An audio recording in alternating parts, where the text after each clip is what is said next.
నమస్తే అండి. అందరి ముందుకు చాలా రోజుల తర్వాత రావాల్సి వస్తుంది. మిత్రులందరికీ నమస్కారం.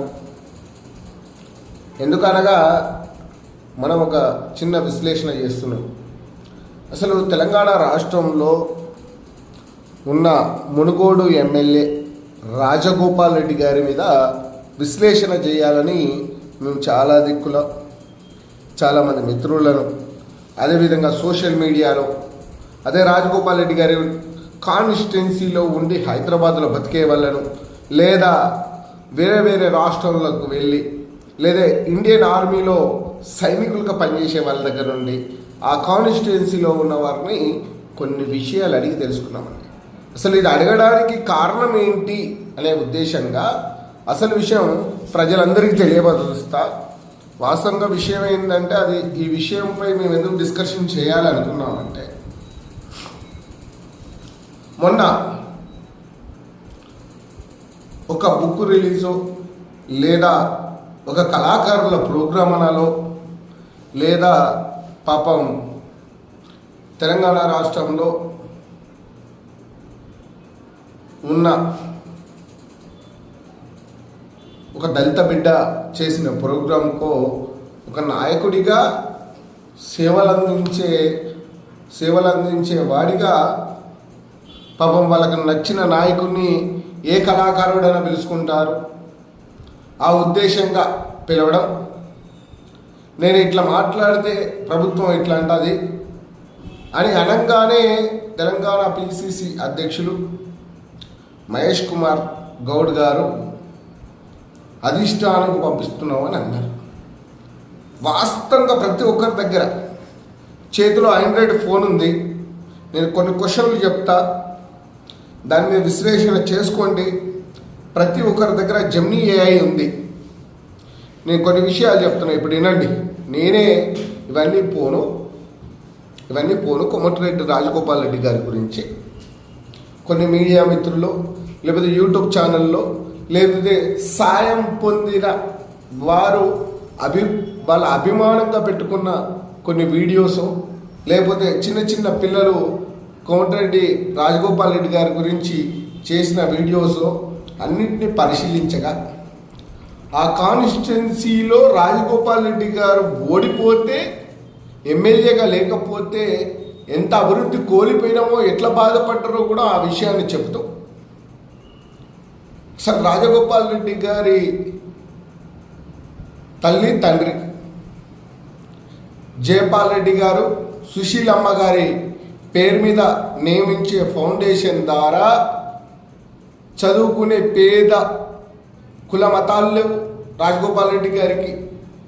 పేదలే నా కుటుంబం అనే మనసున్న మహారాజు. అసలు ఆ సాయం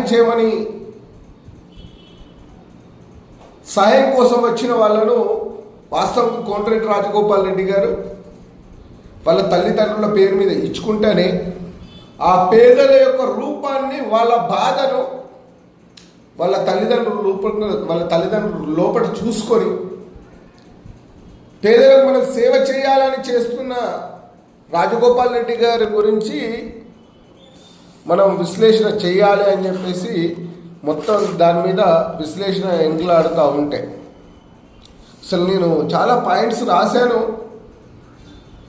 ఉట్టిగా జెమినీ ఏఐ, తర్వాత చాట్‌జిపిటిలో, గూగుల్లో ఈజీగా తెలంగాణ రాష్ట్రంలో ఉన్న ప్రతి ఒక్క ప్రజల దగ్గర ఆండ్రాయిడ్ ఫోన్ ఉంది. అది బీఆర్ఎస్ పార్టీ కావచ్చు, కాంగ్రెస్ పార్టీ కావచ్చు, భారతీయ జనతా పార్టీ నాయకులే కావచ్చు, ఇతర లాభ పార్టీస్, వారందరికీ ఒకటి విషయం క్వశ్చన్ చేస్తున్నా. మీ పార్టీ కార్యకర్తలకు, మీ స్థానిక ఎమ్మెల్యేలను కూడా క్వశ్చన్ చేయండి. సార్ కోమటిరెడ్డి రాజగోపాల్ రెడ్డి గారట, నేను ఒక వీడియోలో ఎక్కడో చూశాను. ఆ వీడియో తెలుసుకుంటే చాలా గొప్ప. చాలామంది కూడా పేదలు ఏమన్నారంటే, నాతో ఇప్పటికి కూడా మా దగ్గరికి వచ్చిన వాళ్ళు, మా ఛానల్ దగ్గరికి వచ్చిన వాళ్ళు కూడా నిన్న మొన్న కోమటిరెడ్డి రాజగోపాల్ రెడ్డి గారి నుంచి, మరి వెంకటరెడ్డి గారు కాదు, వెంకటరెడ్డి గారు వాళ్ళ సోదరుడు, వాళ్ళ అన్నయ్య, అన్నకన్నా ఎక్కువ తల్లి మీద ప్రేమ, తండ్రి మీద ప్రేమ చూపించి, అంటే అన్న వాళ్ళ కొడుకు మీద ఒక ఫౌండేషన్ నడుపుతా ఉన్నాడు. రాజగోపాల్ రెడ్డి గారు వాళ్ళ తల్లిదండ్రి మీద ప్రేమతో రాజగోపాల్ రెడ్డి గారు నడిపిస్తూ ఉన్నారు, సేవలు చేస్తూ ఉన్నారు. అంటే ఏందయ్యా ఈ రాజగోపాల్ రెడ్డి గారిది అసలు? ఈయన ఏకంగా ముఖ్యమంత్రి అయిపోతా అంటున్నాడు తెలంగాణ రాష్ట్రంలో. అరే ఎట్లా ముఖ్యమంత్రి అవుతాడు? ఈయన కథ ఏంటో తెలుసుకుందాం మనం. రాజగోపాల్ రెడ్డి అనగానే పైసలు ఇస్తాడు, పైసలు కాదు, అసలు ఈయన తెలంగాణ రాష్ట్రంలో ముఖ్యమంత్రి అయ్యే చరిష్మా ఉందా లేదా అని విశ్లేషణ చేశాను. ఆ విశ్లేషణలో నాకు తెలిసిన నిజం ఎటువంటిదంటే,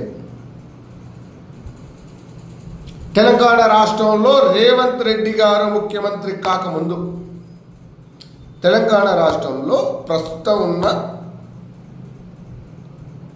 సీఎం ముఖ్యమంత్రి రేవంత్ రెడ్డి గారు ముఖ్యమంత్రి కాకముందు, అంటే ఇక్కడ తేడా ఏంటి అంటే ప్రజలకు కూడా ఇది బాగా తెలవాలి. అసలు రాజగోపాల్ రెడ్డి గారు ఎందుకు అంటున్నారు నేను ముఖ్యమంత్రి అనే, ఎందుకు అంటున్నారు రాజగోపాల్ రెడ్డి గారు నేను ముఖ్యమంత్రి అయితా అని రొమ్మిడిచి చెప్పే ఏ నాయకుడు కాంగ్రెస్ పార్టీలా అని ఒక విశ్లేషణ చేసిన. దాంట్లో వెతికితే నాకు నిజంగా అర్థమైన విషయాలు, తెలంగాణ రాష్ట్ర ముఖ్యమంత్రి రేవంత్ రెడ్డి గారు వారికి ఉన్న ఎంపీ ఫండ్స్ అవి ఇవి తెచ్చి వీధి పోరాటాలు అంటారు. అంటే ఊళ్ళో చిన్న నాయకుడు కూడా రోడ్డు ఎక్కి ధర్నా చేస్తాడు, పెద్దోడు ధర్నా చేస్తాడు. ఒక పిసిసి అధ్యక్షుడిగా ఉన్నాడు కాబట్టి అప్పుడు ఎంపీగా ఉన్నప్పుడు ఆయన ఇచ్చిండు. ప్రజలంతా కాంగ్రెస్ పార్టీలో ఉన్న వాళ్ళందరూ కూడా ధర్నా చేశారు. ఓకే, అసలు ఇంకేం చేసిండే రేవంత్ రెడ్డి అంటే, ఆయన ఉన్న ఎమ్మెల్సీగానో జెడ్పీటీసీగానో ఉన్నప్పుడు ఆయన సొంత నిధులు లేకపోతే ఆయనకు కేటాయించిన నిధులకు వెళ్ళి ఒక పాలిటెక్నిక్ కాలేజు, ఒక బస్ స్టాండ్ కట్టించింది. ఓకే, రేవంత్ రెడ్డి గురించి అయిపోయింది ఆ సినిమా. నెక్స్ట్ ఎవరు?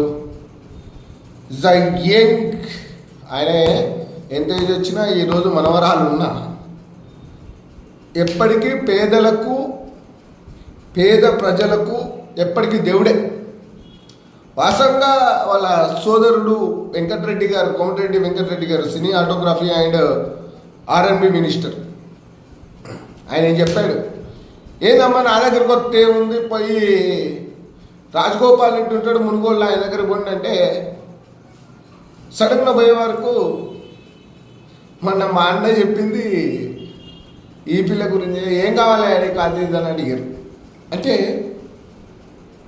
ఒక నాయకుడిని నమ్మితే ప్రజలు ఎంతగానో నమ్ముతారా అనుకునేటప్పటికీ తెలంగాణలో ఉన్న peoples only for the sentiment peoples.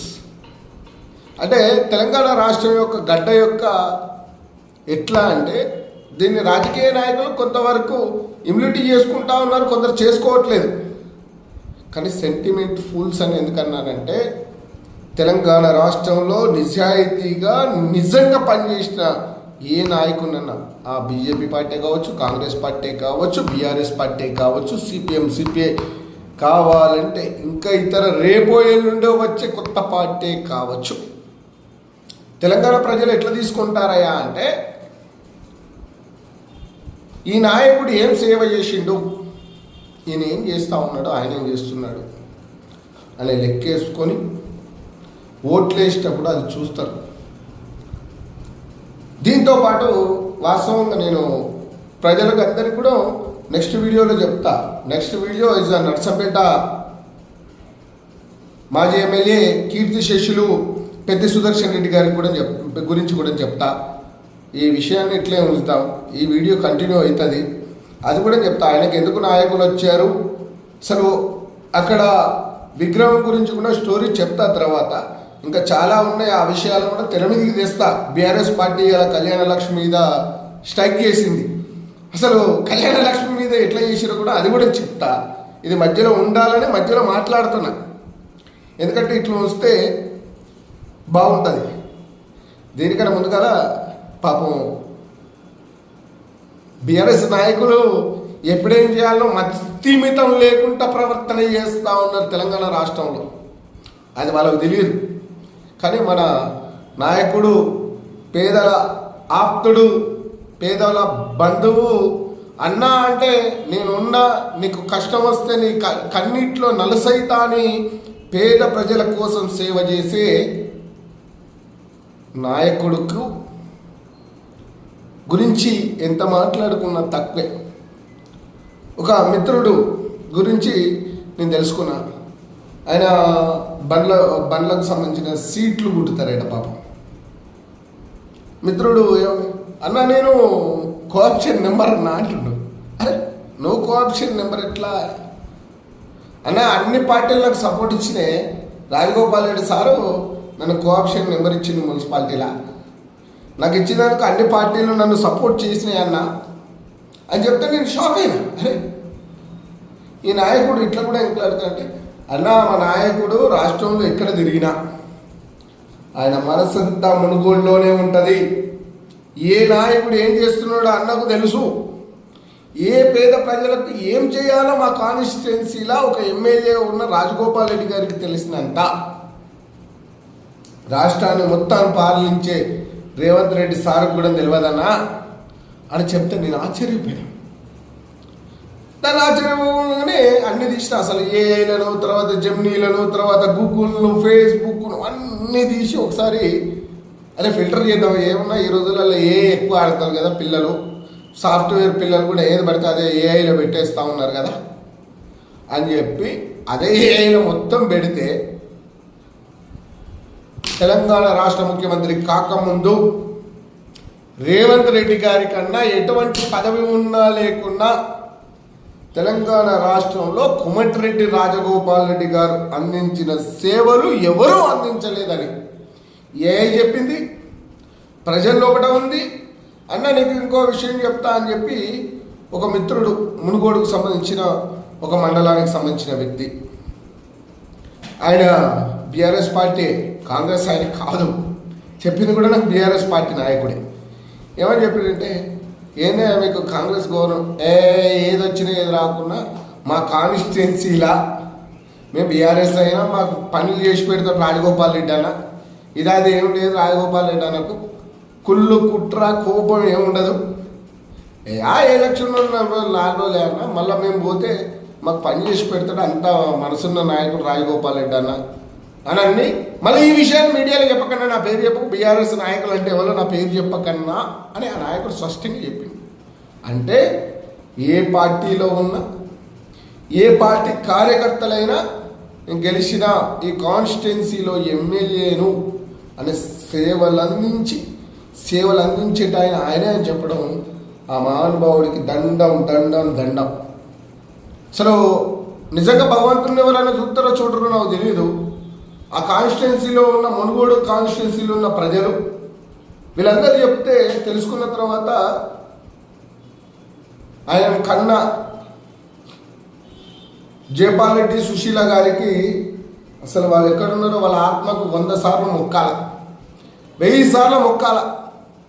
అసలు ఇటువంటి పిల్లలను కన్నా ఈ మహాత్ములు వాళ్ళు దేవుళ్ళయ్యా, వాళ్ళు దేవుళ్ళు. కోమటిరెడ్డి రాజగోపాల్ రెడ్డి గారి తల్లిదండ్రులు దేవుళ్ళు.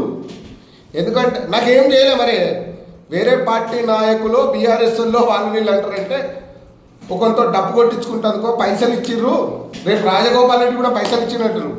నేను వాస్తవంగా రాజగోపాల్ రెడ్డి గారిని కలిసింది ఒక్కసారి కూడా లేదు.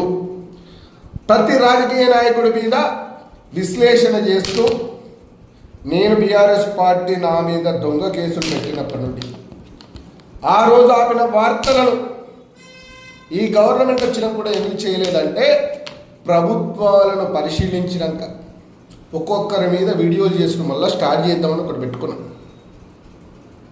అందుకే ఇన్ని రోజులు వార్తలు చేయలే, ఇన్ని రోజులు వీడియో చేయలే.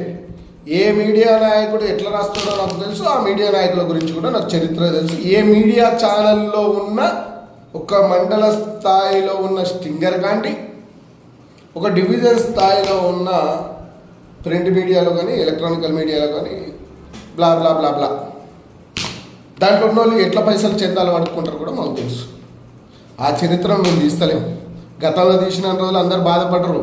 మీడియా వాళ్ళ మీద మీడియా వాళ్ళు రాస్తే ఎట్లుంటుందంటే, ఇది కమర్షియల్ జర్నలిజం, మేము చేసేది నిజమైన జర్నలిజం. నిజమైన జర్నలిజం అర్థం తెలియని వాళ్ళు ఫోర్త్ ఎస్టేట్ మా మీద కేసులు పెట్టద్దు అని అంటారు. ఈ విషయాన్ని పక్క పెడదాం, మన రాజగోపాల్ రెడ్డి అని గురించి మాట్లాడదాం. ఎందుకంటే సిచ్యువేషన్ వచ్చింది కాబట్టి ఆ విషయాన్ని చెప్పిన.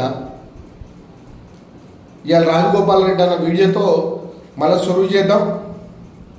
మన డిఎంఆర్ న్యూస్ మీనింగ్ చాలామంది అనుకుంటారు నర్సంపేట ఎమ్మెల్యే దొంతి మాధవరెడ్డి న్యూస్ అంటున్నారు. కాదు, డిజిటల్ మీడియా రేడియో. ఇది బాగా గుర్తుపెట్టుకోండి.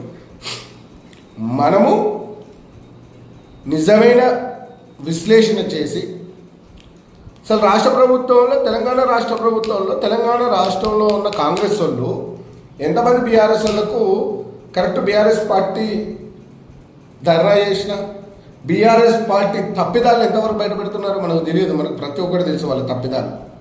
ఈ ఆటని బయట పెడదాం. కేసులు పెడితే పెట్టచ్చు, ఈ గవర్నమెంట్ కూడా పెట్టచ్చు. వాళ్ళు పెట్టిర్రు, మీరు కూడా పెడతా అంటే పెట్టండి. ప్రజలకు నిజాయితీగా నిజమే చెప్తాం, అబద్ధం చెప్పాం. ఒక ఆయన పెట్టించిన ఆయన పోయిండు, ఇంకొకడు ఉన్నాడు ఎస్ఐ, వాడు కూడా పోతాడు. నెక్స్ట్ వాడు కూడా పోతాడు. ఇది చెప్తున్నా, నర్సంపేటలో చేసి వాడు బదిలేయండు, వాడు కూడా పోతాడు. నెక్స్ట్ వాడిని కూడా పంపిస్తాం మనం. భగవంతుడు ఉన్నాడు పైన, పేద ప్రజలకు అన్నం పెట్టి సాయం చేసేవాడికి ఎప్పటికీ చూస్తాడు. గవర్నమెంట్లో ఉన్నాడైనా పైన ఉన్న ముక్కోటి దేవతలు పితృదేవతలు అంటారు. మనం సాయం చేసిన వాళ్ళ ఒక తల్లిదండ్రులు ఇక్కడ లేకపోతే పైనకి పోయినా వాళ్ళ ఆశీర్వాదాలు ఉంటాయి, వాళ్ళు చూసుకుంటారు. నెక్స్ట్ అది వస్తుంది. తో పాటు తెలంగాణ రాష్ట్రంలో ఉన్న ముఖ్యమంత్రికి కానీ బీఆర్ఎస్ పార్టీ నాయకులకు కూడా బీఆర్ఎస్ నాయకులకు కూడా కొన్ని విషయాలు తెలవాలా. నెక్స్ట్ ఆ విషయాల మీద కూడా బహిరంగ చర్చ నేనే పెడతా, వీడియో చేసి బయట పెడతా. కానీ రాజగోపాల్ రెడ్డి అన్న గురించి చెప్పుకుంటూ ఇవన్నీ మధ్యలో తెచ్చే సారీ ఏమనుకోకండి. ఏంటంటే ప్రజలందరికీ తెలిసే విషయాలు అవి కూడా.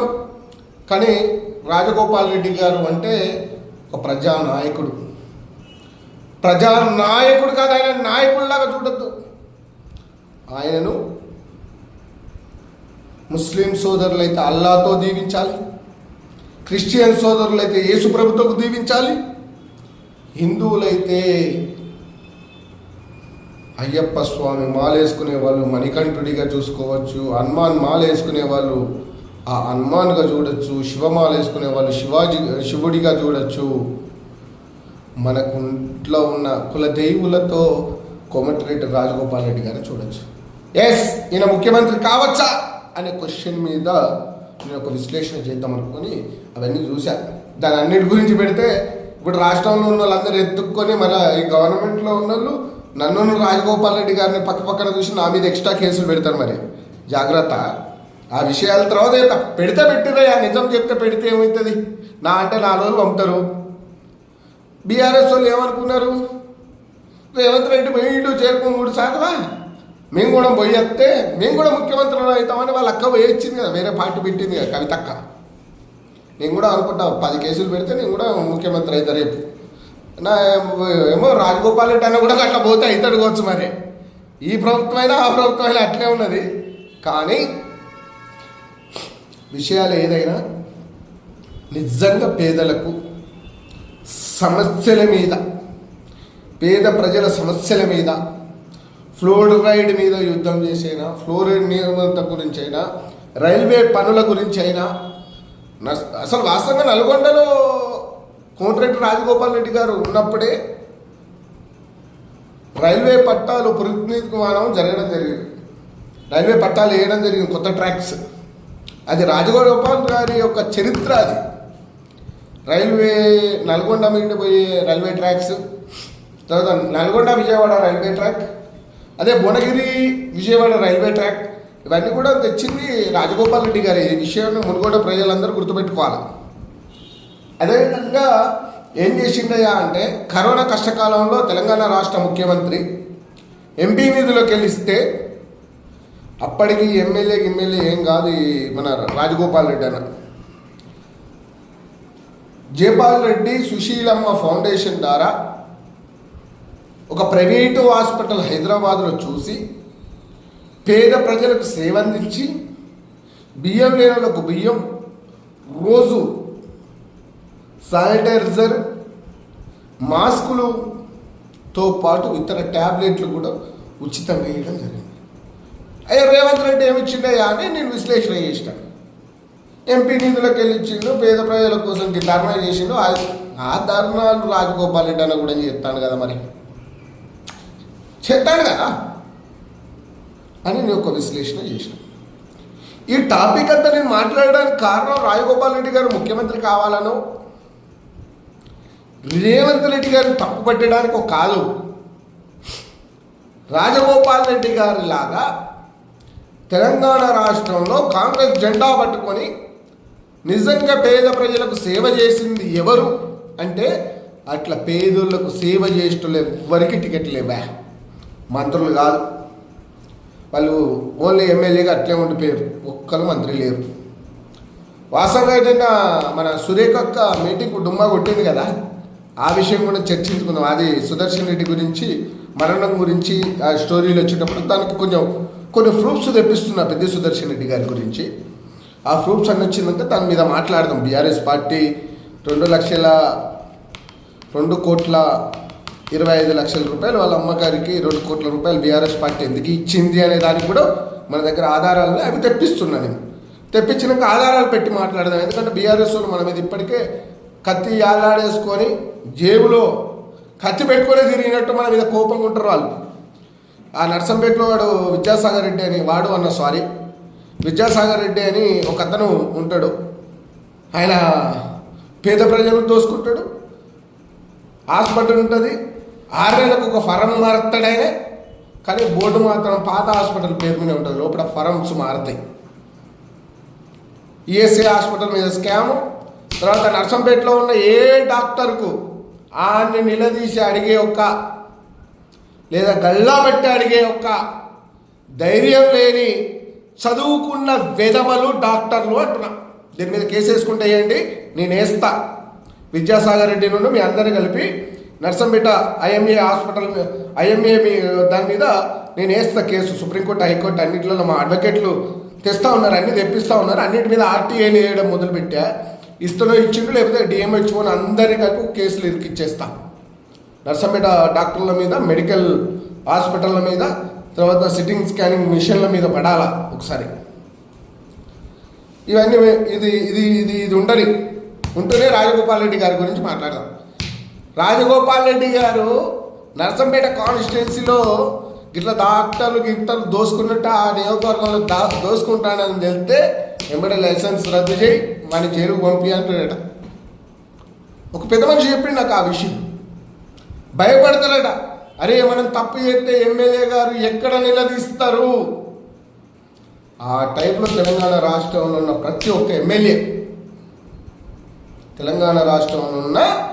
ప్రతి ఒక్క ఎమ్మెల్యే కూడా మీ నియోజకవర్గాలలో కూడా నిలదీయండి, ప్రశ్నించండి, ప్రైవేటీ దవాఖానల మీద ఉక్కుపాదం చూపించండి. ఎందుకు దోసుకుంటున్నావు, నీ ట్రీట్మెంట్ ఏంది అనేది విద్యాశాఖ మినిస్టర్ దామోదర్ రాజనరసింహ గారు, మీ శాఖలో చాలా తప్పులు జరుగుతున్నాయి, ప్రైవేటీ దవాఖానల మోసాల మీద నెక్స్ట్ నేను వీడియో పెడతా.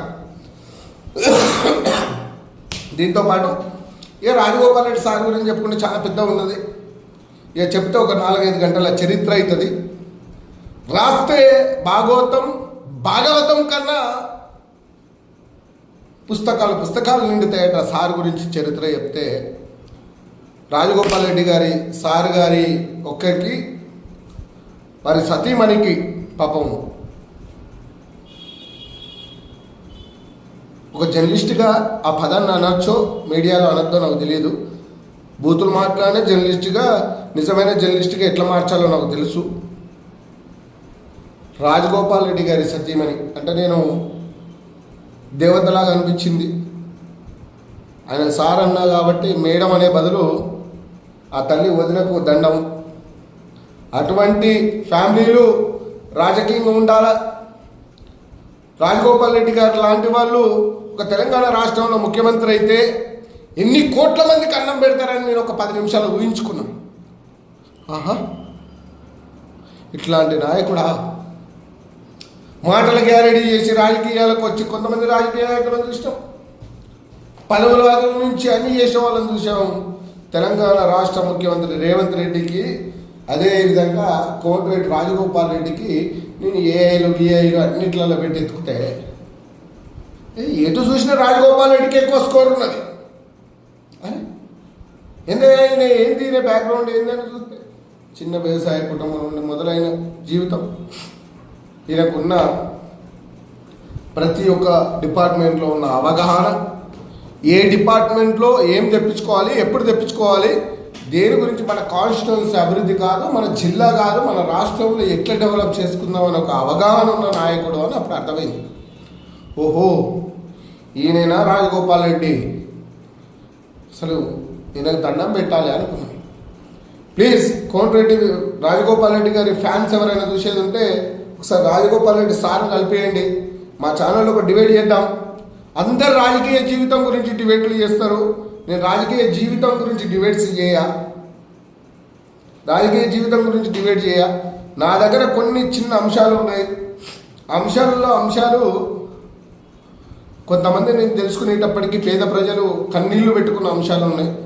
వాటిని సార్ దృష్టి దాకా తీసుకెళ్ళి, వాళ్ళు ఎందుకు కన్నీళ్లు పెట్టుకున్నారంటే పని కాదు, పనయ్యి మా ఇంటి దేవుడు అని చెప్పుకొని బాధపడిన వాళ్ళు చాలామంది ఉన్నారు. వాళ్ళ కోసమైనా ఒకసారి కొన్ని విషయాల మీద అడిగి వాళ్ళ కోసమే వీడియో చేద్దామని నా ఆలోచన. రాజకీయాలు ఇప్పుడు ఉంటే రేపు పోతాయి, కానీ అటువంటి మనిషి ఒక ముఖ్యమంత్రి అయితే తెలంగాణ రాష్ట్రంలో ఉన్న ప్రతి ఒక్కడి బతుకు మారుతుంది. ఫస్ట్ తెలంగాణ రాష్ట్రంలో ఉన్న ప్రతి ఒక్కడి బతుకు మారుతుంది. కార్యకర్తలకే కాదు, అందరినీ గుండెలు పెట్టుకుని, పేద ప్రజలను గుండెలు పెట్టుకునేవాడే కోమటిరెడ్డి రాజగోపాల్ రెడ్డి. Thank you. ఇటువంటి వీడియోలు ఎన్నో చూద్దాం, మళ్ళా కలుద్దాం, మళ్ళా చేద్దాం. తెలంగాణ రాష్ట్రంలో ఉన్న ప్రజలందరికీ ధన్యవాదాలు. మీ కార్తిక్ రెడ్డి, డిఎంఆర్ న్యూస్.